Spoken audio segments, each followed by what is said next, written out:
Welcome to the Insights channel, and today we have a very special guest with us.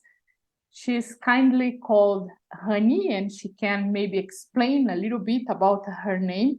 But Rani is French. She was born and raised in Paris, and when she was 19 years old, she had this clarity that her purpose of life was not in following a career or in a job, but she decided to start with practice of meditation, and she became one of the pioneers of Brahma Kumaris in France at that time. And since then, she has been coordinating BK centers, organizing spiritual retreats. She translated many books, many lectures, and for 2 years, she was the representative of Brahma Kumaris at the United Nations in Geneva. She has a very easy nature. That's why we have chosen the topic of lightness for our conversation today. And she combines spirituality with authenticity and happiness. Nowadays, she runs a BK center in Toulon by the Mediterranean Sea. She's passionate about helping people to enhance their self-esteem and reconsider their idea of God. Rani, she has created meditation commentaries, spiritual books, card games, and co-created the editions Aravali in Paris that publishes books of Brahma Kumaris there, as well as a YouTube channel of French meditation commentary. We are going to put the access to this YouTube channel in the description of this video. In 2021, Rani featured in a short film nominated in the official selection of the European Spiritual Film Festival, Miss C. So as you can see, it's a very rich character and a very deep and rich soul. So many thanks, Rani, for accepting to be with us here for this conversation. Thanks to you for inviting me. It's really a pleasure to be with you, to cross the ocean very quickly like this. It's a wonderful experience. Thank you. So anyway, as I said, and you also mentioned, you have this happy soul, this happiness for you. I think it's an important value. And I can see you as a very light person, a very light soul. How to keep lightness in difficult situations? Because we are not living easy times, no? We have so many challenges in so many different areas. So how to keep yourself light in situations which are beyond our control, from your experience? Well, first, I think as peace or sweetness or any other quality, if I want to keep these qualities at difficult times, I need to cultivate them when everything's okay, and I would say for me, my experience is that lightness has been accompanying me for many, many years, even before my spiritual practice, I must say. So I think for me, lightness is really something quite complete, in fact, because it's the main thing for me is to be able to let situation not have an impact on you, which is too strong or too long. So this capacity of putting things into perspective. And I remember being very young at school when, I was not very nice. I was talking a lot and doing many things. And once I had to say to my parents that I was fired for 2 days from school because I had been too much talkative. And I remember saying to myself, don't worry, in 2 months, you will not think of it anymore. So this capacity to really put things into perspective so that you don't let anything really make you heavy. Because I think when you are heavy, you cannot run, you cannot walk, you can't do anything. So this was for me a kind of like survival, you know. So it's a practice. It's really a practice, wanting to remain free, to remain yourself, to remain light, no matter what. So I have the feeling for myself that very, very young, at a very young age, I don't remember that, but I'm sure at one point I talk to myself and say, no matter what, I will be happy. You know, when you're young and in the world, sometimes for, I don't know, first day of the year or the first apricot of the year or the first strawberry of the year, you make a wish. And my wish was always, I want to be happy, because I thought this would cover everything. Love and peace and happiness was the whole package. So this for me has always been it's like a barometer, you know, telling me if I'm on the right path. So lightness and happiness has been really something like a red thread in my life. Very interesting. And in your case, do you think that this happiness is something you cultivate from inside, independent of what is going on in your life or in the world outside? Yeah, That's the idea. absolutely. Yeah, absolutely. It's not the happiness that comes from, I don't know, possessing things or accumulating things. It's really something just from the inside. And maybe happiness is not the right word. I don't know. Maybe it's a kind of fulfillment inside, a kind of contentment, I think. For me, the feeling of being full is something very important, because even if I'm not full, actually, but feeling that I am full is very important, because when I'm full, I can help others, I can radiate, I can, you know, it's a kind of feeling that goes towards others. So it's like a blooming, you know. So this is really the main point, because from that, then you are powerful when you are full, you know.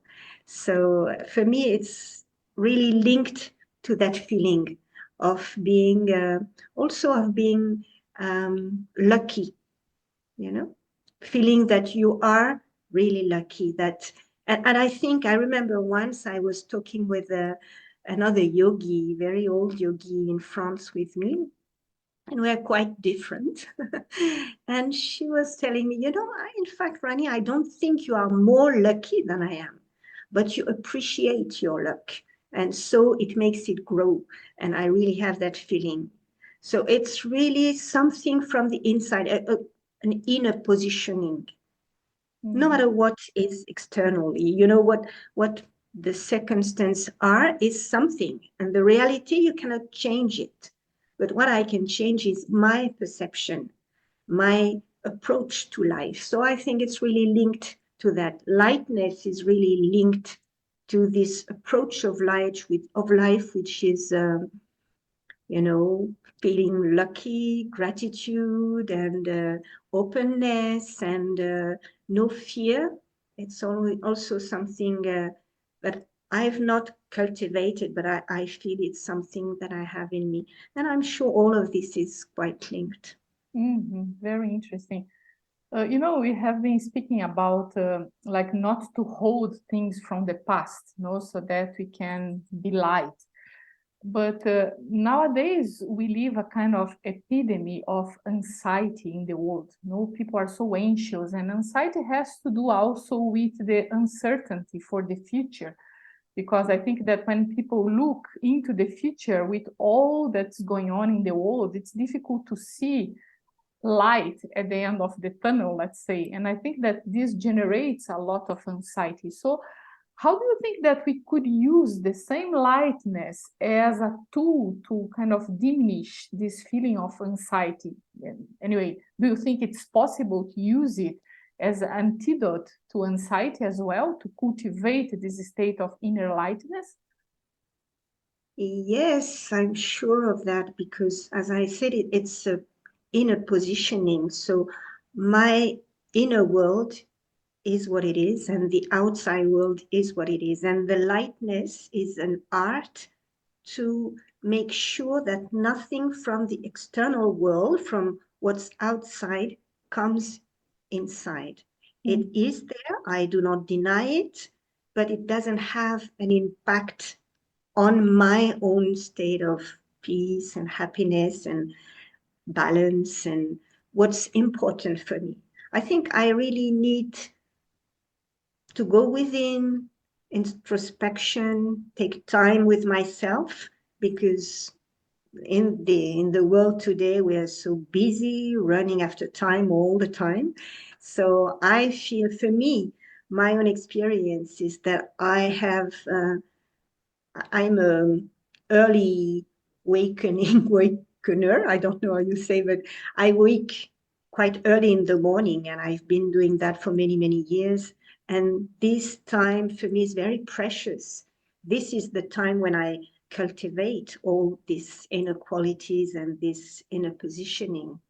And it's very important, particularly now when situations are quite crucial, to really feel that I am here inside, it's a kind of protection. But, with spirituality, I do not protect myself with walls and being closed, but it's quite the contrary, actually.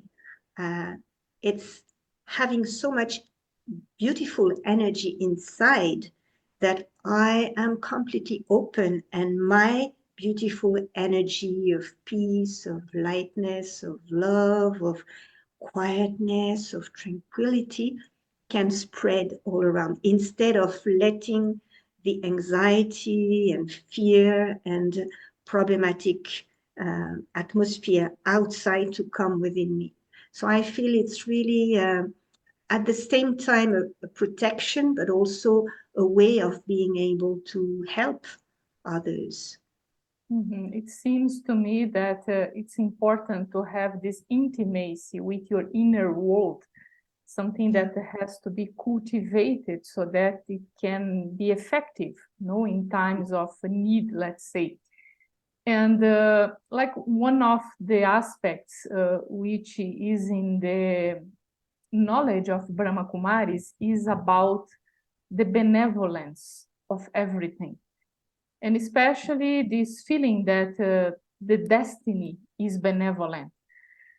But sometimes looking what's going on in the world, one might think it is a little bit naive to think like that. So how can we trust destiny in such a way that no matter what's going on, I know it's going to be beneficial? What's your personal method for doing it? There are, I think, many methods, but one of them would be to make sure that my present is good, that whatever I do is coming from a benevolent heart, from a gentle personality, from positivity. It's very important to erase all the poisons that are in the human soul nowadays, I would say. And the main ones are negativity, for sure. Any negative thought about myself, about others, about situations, even if it's true, because I won't say the weather is nice when it's raining, even though I might really love rain, but it's not always the case. But I won't say deny things, but at the same time, really see things for what they are, but not putting any judgment on them, and being myself very beneficial, very positive, very benevolent, and because it's like the echo. If I say something, it comes back to me. So with all this perspective, I first need to make sure that my present is good, because my present, I'm sure of that, will create my future. Now, there are things that are not pleasant, that I do not like. But if already I've erased all that is negative and judgmental, I'm already much lighter. And I can then accept things instead of rejecting them. And life is my friend. And the more I see life as a friend, the more I can really experience this. Of course, sometimes we have very difficult times to cross. But if I have another perspective, instead of saying it is negative, seeing that there's something for me to learn through this, then it becomes something more that I can appreciate at one point, even if the situation is hard. Because very often when we see things from, well, being in the present and see hardships that we have crossed and that we have success, in which we have been successful, then we see what we have gained from that. Very often it's inner strength and better understanding and being more humble, you know. So we learn things and we grow from hardships. So instead of, when they come, seeing them as something bad and wanting to reject them, then we can really learn from them. When I spoke of the poisons that are inside the soul, there's negativity, but there's also really, I think it's one of the worst poisons in spiritual terms, and it's guilt. Guilt or grudge towards others, you know, resentment. All these kind of feelings create thoughts that are really very bad for me. I mean, let alone what's going to be with others, but for me, it's really a poison. So I know it's not so easy. For some, it's very difficult to let go of these kind of feelings like guilt and shame. But, you know, one thing which I feel is so important that we have to really cultivate in order to be happy and light is self-esteem, is love for the self, is knowing that I am someone who's very valuable as everyone. I'm very precious. I mean, in this whole theater, in this whole play, I'm alone. I'm unique. Each one of us is completely unique. So each one of us is very precious. And this, I think, should not flee from my mind. It should always be in my awareness. This helps a lot to be able to confront things, to face situations and not to be impacted. Yeah, because some situations are quite, as you say, quite heavy. We can see, for instance, people who have been suffering in war, or people who have been suffering different kinds of abuse, moral abuse, physical abuse, and it's difficult to just forgive it, and forget. And I think that forgiveness here is also important, to be able to keep your lightness. And anyway, to be able to accept what happened with a benevolent eye sometimes might be a little tricky, because it seems that if you just accept and if you just forgive, then it's like, what happened is going to keep going and keep happening. I don't know, what's your thinking about this? How to keep yourself light, but at the same time be active and not be passive in terms of whatever happens around you? Because sometimes you can maybe mix a little bit being light with just being passive and not really, as you say, facing what has happened, to be able to really be light and not inside, carrying a little bit of burden. I think you're absolutely right. It's really not a passive approach. It's really, like I would say, mastering the self. That's why Raja Yoga, as it's taught in with the Brahma Kumaris, really attracted me, because I really wanted to be a master of my own life. You know, very young, I decided to go from one day to the other, because I was not spiritual at all. I was not searching for anything. But as soon as I had this new awareness of I being an energy, and not only what I was seeing in the mirror, and all this kind of spiritual understanding, this was very clear for me, and I was very determined. And I think this is very important to know what I want, and to give to myself all the capacities in order to reach my goal. Because sometimes and that's why it's very active. It's like forgiveness or letting go. This is really not something let things do what they have to be, and I don't do anything. It's really a very active positioning, and I need very strong determination to really keep my aim in front of me, and go this way no matter what. So it's absolutely something very coming from a very clear understanding of what I want to do, what I have to do, and to go this way.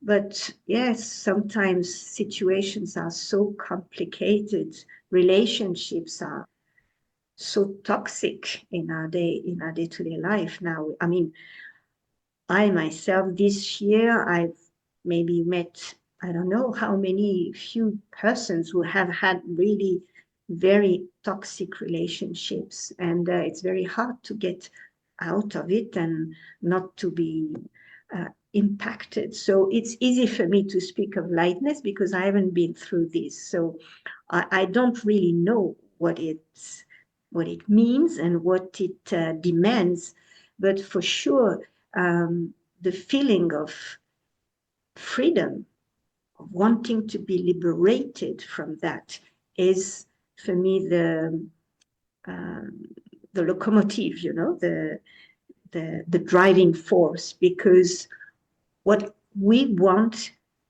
has to be clear. For me, my need of freedom is much more important than my need of security, for instance. But some people are driven by a need, very strong need of security, and so they will probably have a completely different life.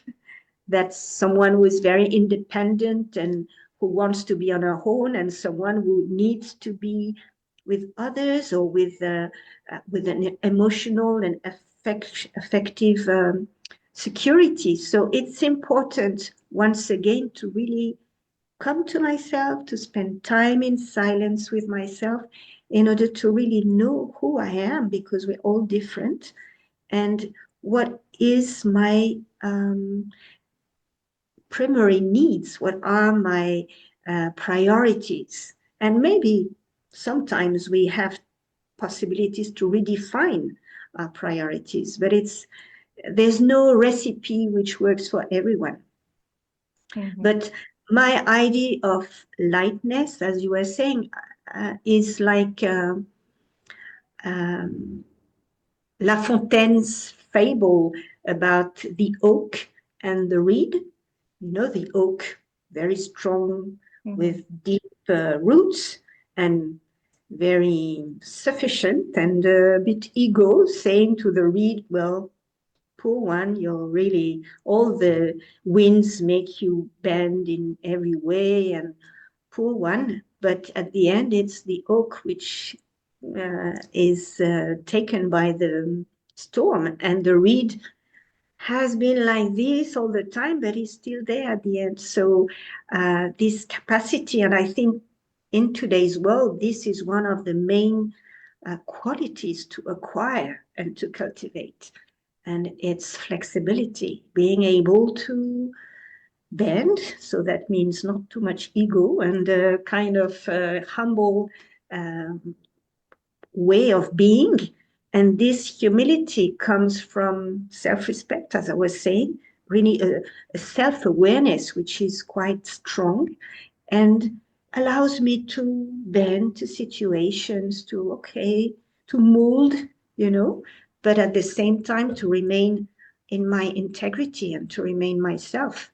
So I think before even forgiving or forgetting, it's a question of knowing myself and loving myself, because each and every one of us is really worthy of being loved. And I cannot ask for others to love and respect and approve myself unless and until I do that for myself first. This is my understanding and my experience. Yeah, from what I can feel from what you are saying is that lightness is much more than just a quality, but it's a power. No, it's a real spiritual power together with this flexibility that you have mentioned. It's like a capacity from inside to be able to manage and to deal with different situations that come. And you have mentioned about this thing of love yourself, like to know yourself, to love yourself. Uh, Another problem that many people have been facing nowadays is loneliness. Probably because they didn't match with different relationships, or because they tried to come out from situations and they ended up completely alone and feeling lonely. And do you think that somehow spirituality can help people in a practical way to overcome this feeling of loneliness? Yes, definitely. I think what spirituality taught me is that I can have a wonderful dialogue with myself when I'm in silence. Is really a wonderful time. I know that for many, silence is really something hard, because when you're alone and in silence, you just have to face yourself. So better to love ourselves, otherwise it's quite complicated. So it's like a circle, But there's also in spirituality what I've learned from the Brahma Kumaris, and this was some 45 years ago, so it's really a practice and an experience now, is that, I was completely atheist before entering this path. I was not, as I said, searching for anything, but it was the first time when I could hear something about God that was really striking me, and I felt, yes, a God like this, yes, then why not? Let's try. And then it's an experience. And from my own experience, I received so much love, so much respect, so much understanding, that when the soul, the person inside could receive all this and experience it. It comes from, seems to come from nowhere, but at the same time, it's an energy that flows into you and that fills you. And so, I'm not alone. Even if I'm alone somewhere and forever, I know I will never be alone anymore. So it's quite a strength, inside, that grows, that builds up. And so the more I will see myself the way that energy of love and benevolence and wisdom and purity and power sees me, and the more I develop my own capacity to love myself, and of course then to love others and to be open to others, but not open in the sense that they can have an impact on me or interfere in my life. I remain, it's what we call detached and loving. And for me, detachment is really going hand in hand with real spiritual love, because it means that when the other, or any other, is in a difficult time, I can help. I'm detached enough to be helpful, because sometimes if you're too much attached, you're overwhelmed by the pain or the situation itself, and you can't be of any use. So it's very important to have this kind of spiritual love, which is love and detachment, and this capacity to really be wise at the same time as loving. Mhm. I became just curious because you mentioned a God like this, yes, and you are an atheist before. So how is this God that you discover?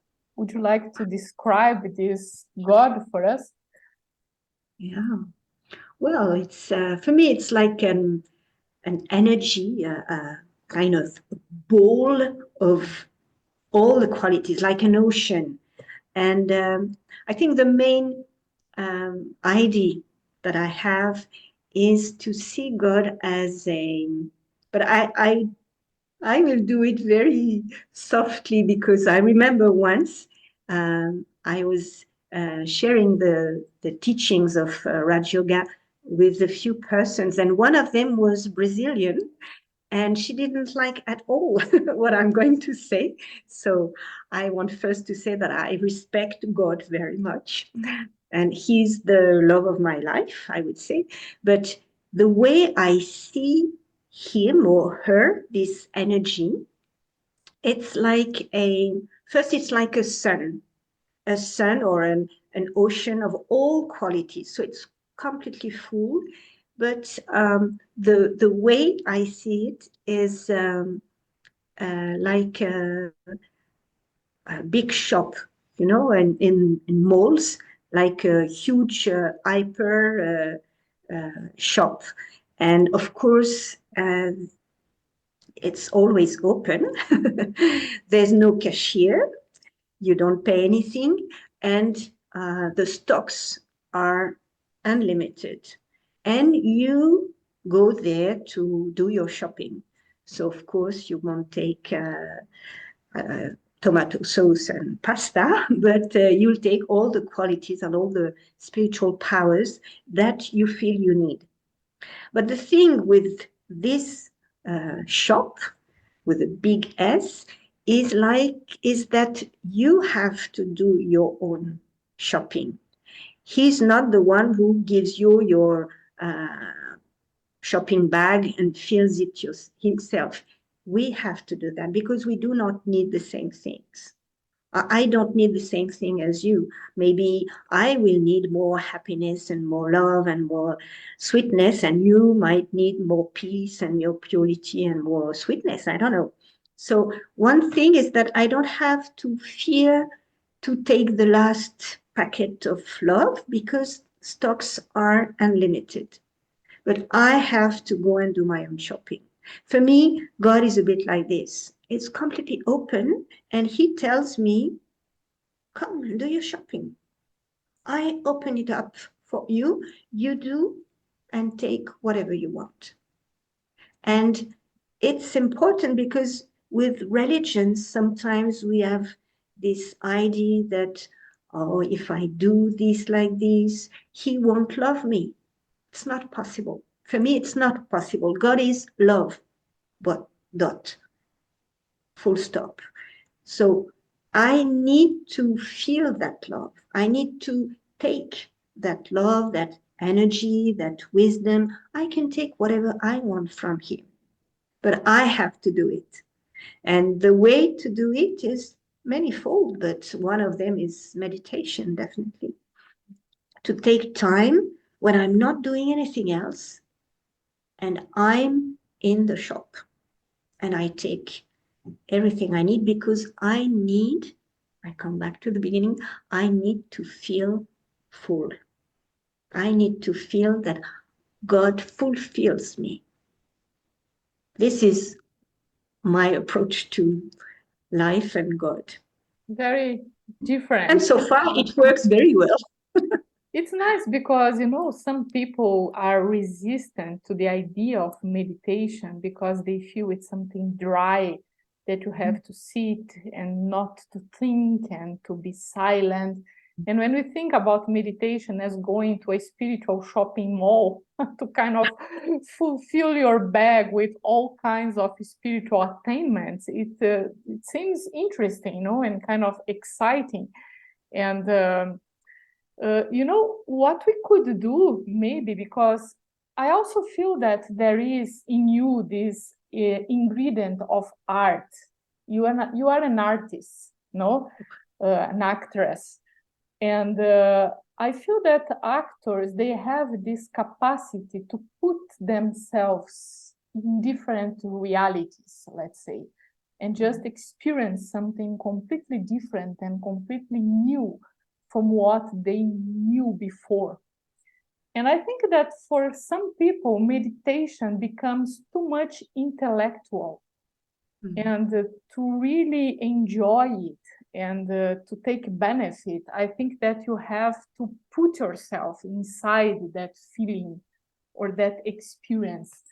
Do you think that this art or kind of this capacity to put yourself inside the experience has some impact in the result that meditation can have in your life? Because there is a difference between what you know intellectually and how much you are able to really experience. So what's the bridge between knowing and being? Yeah, I think whatever I might understand, I really need to realize to have like an, you know, it's light again, like the bulb in cartoons. It's eureka. It's wow. You know, this is what for me started my own journey, because as I said, I was really not searching for anything, and it came to me, and like it was instant. I actually never took the course, the introduction course of Raj Yoga, because someone came to my house and said everything, and just like that, and in one evening, I knew that yes, this is my path, this is my destiny. So I think we have to be open, we have to be curious, and we have to not to fear anything, which is not so easy, I understand, for some people. But the more I see the beneficial things that happen to me, the more I see how I've been through difficulties, but you know, I like the reed, I'm still there and I'm still my own self. The more I can have a positive a priori regarding all the situations that come. And so it will be easier for me when it comes to meditation to experience, because there's no boundaries, you know, there's no limit, there's no fear, there's no, you know, everything that can limit us. I need to be relaxed in order to let the capacity, the possibility of an experience to come like within me, because it's something like I don't create really heat. I just how to say, I just create the environment that is that gives the possibility for it to happen. I would say it like this. So regarding God is really to be open. And what I feel with my very small experience about religions, but what the feeling I have is that religions, no matter which one, all of them, I would say, have taught us to fear God. So if I fear someone or something, you know, it's natural. I'm closing myself.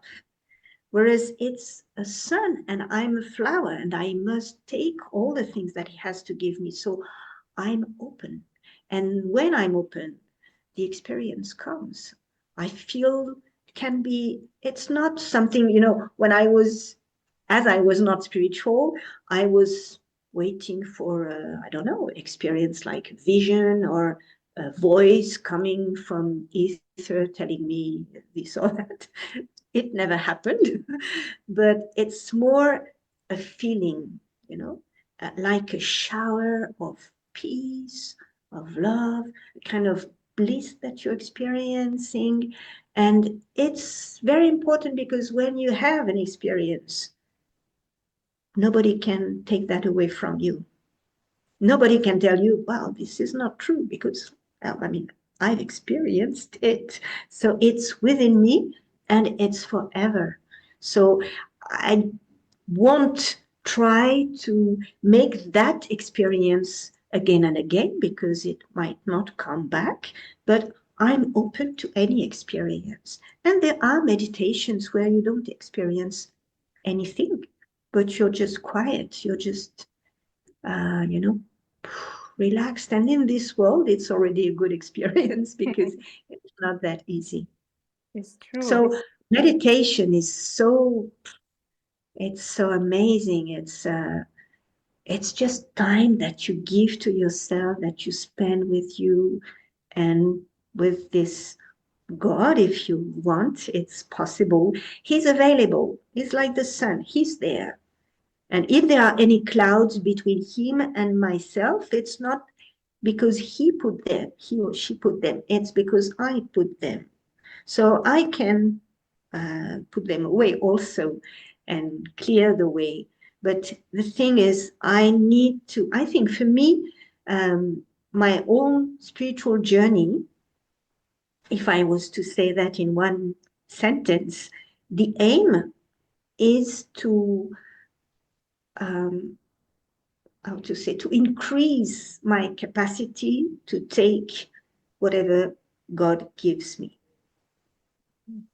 is to stay in the mall, in the shop, and have everything so that I can also share with others. Maybe open a small shop, let's say. But main thing is to really increase my capacity to absorb all the treasures that flow from this source.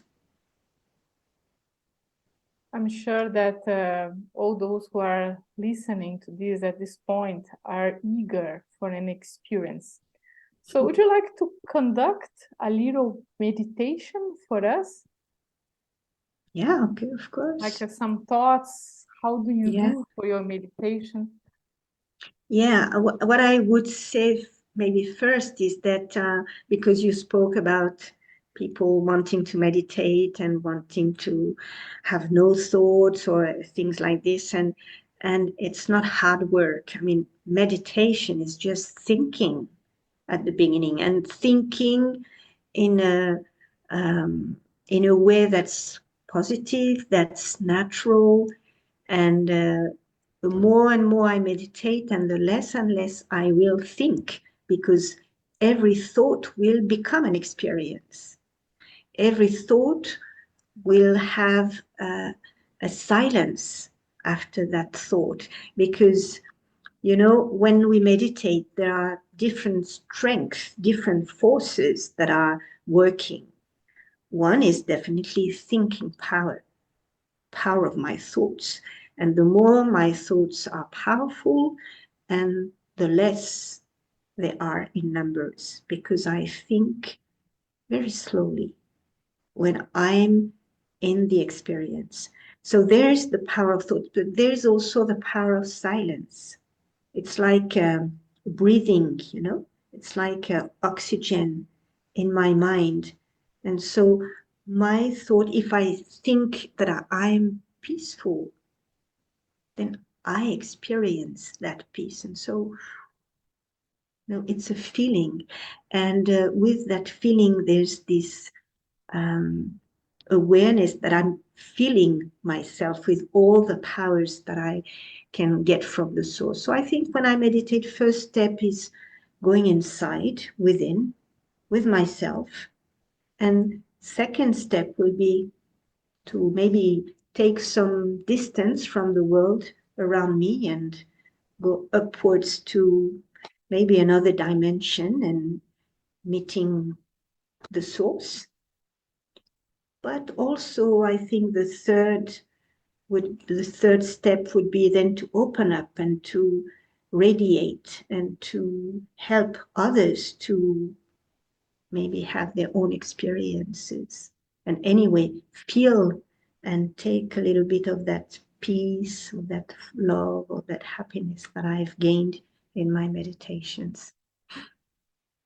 So it's thoughts at the beginning, but the more and more I meditate and less I use the power of thoughts, and I use the power of silence more, I would say. Okay. So yes, first thing is to be well in my body.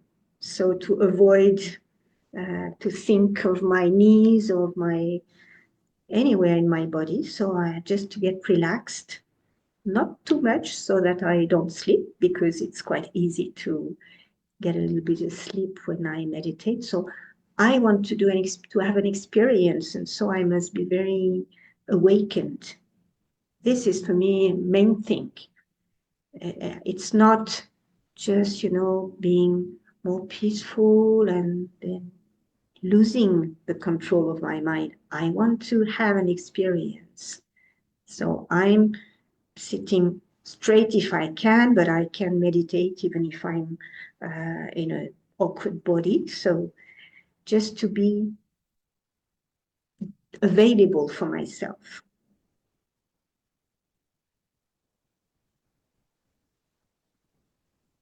And each one of us has at least one quality that's natural, whether it is peace or love or benevolence or whatever. So let's start with peace, which is, I think, the common quality, even though nowadays it's not so obvious. But within me, and that's what I do now, I go within myself.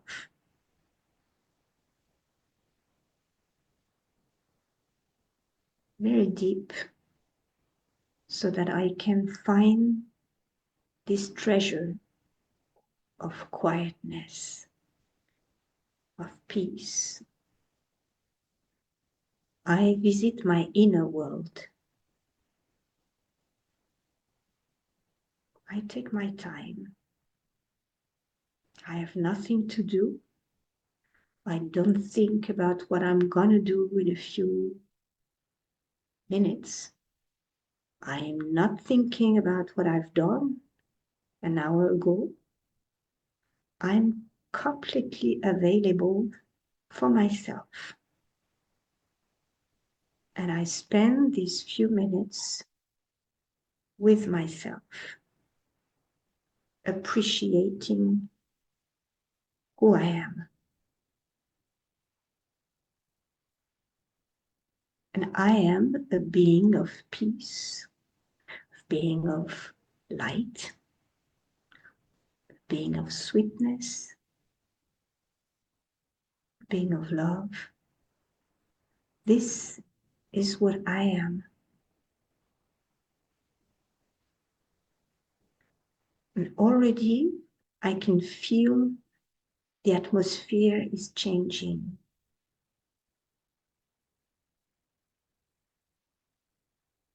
If there are sounds outside, I can hear them, but I don't have any thought about them, because I am in my inner world, enjoying myself,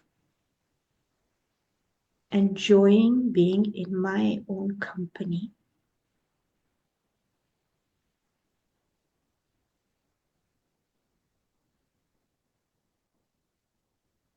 And then I decide to go and see my spiritual friend, the source of all qualities, the ocean of all powers, an ocean of peace, an ocean of love.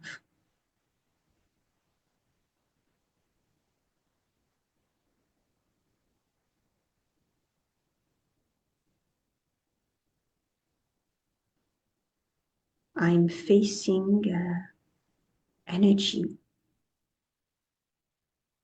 like a light. I'm like a star and he's like the sun.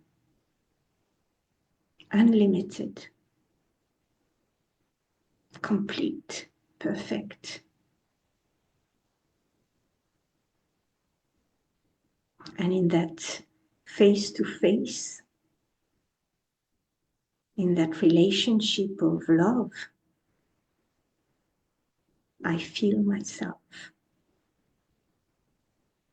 I take in all this energy that he's giving me generously. I fill myself with peace, tranquility.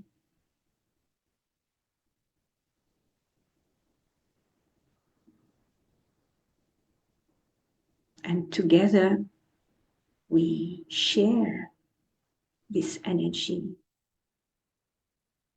with the whole planet, with the whole world. And I know that every thought of peace, every thought of love coming from my mind, linked to the source, will reach any soul who needs it. Some will need peace and comfort and lightness. And when I am linked to the source, my thoughts are powerful and they travel to reach the soul and the heart to be healed.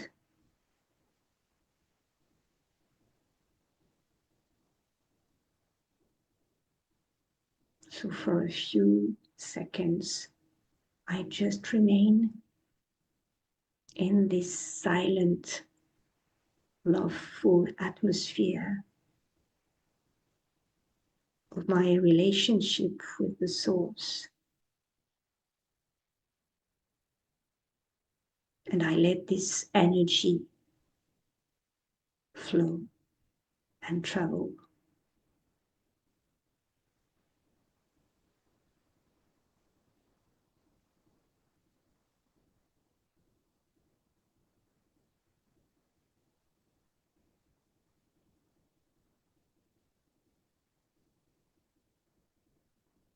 Thank you. I think that although we are all with our bags completely full, we are completely light. So that's another characteristic of this shop, that you can load yourself with experience, but you remain completely light. And also this energy movement, which comes from God, passes through you and spreads all around. It's just magical. And you are feel in the process, which is good.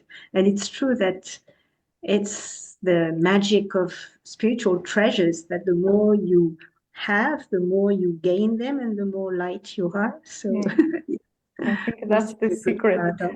Yes. So many, many, many thanks, Rani, for being with us. Anyway, we start with you being here virtually, and who knows, maybe one day you can be here physically as well. And many thanks for all those who have been listening, watching this video. If you liked it, you can subscribe to the channel, and you can also share with other people who might be interested in know more about lightness, about qualities, about meditation, about God, because this is the main content of our videos. So many, many thanks. Bye. Many thanks to you for inviting me once again. Thank you.